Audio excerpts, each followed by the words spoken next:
أقرب حاجة ليك هي أخطر سلاح ممكن يستعمله ضدك، الملابس الداخلية ديالك. هذه 5 ديال المصايب كيديروا بها. ما تنساوش تشوفوا هذا الفيديو على قناة قصصك على اليوتيوب. أولاً، سحر الربط.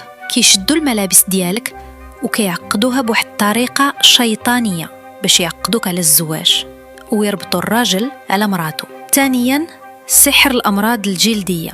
كيخلطوا الملابس ديالك مع مواد نجسة بحال جلد الضفدع أو دم الحيض باش يجيبوا لك أمراض جلدية خايبة ما عندهاش علاج. ثالثاً، سحر تابعة. كيدفنوا الملابس ديالك في شي بلاصة خايبة بحال مقبرة أو خلا باش التابعة تبقى ديما معك وتخليك ديما اللور في حياتك. رابعاً، سحر التفريق.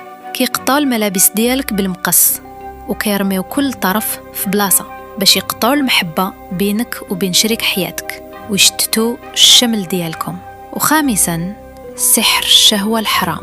كيستعملوها في السحر الأسود باش يجيبوا لك الجن العاشق ويخليوك تميل للحرام وتكره الحلال.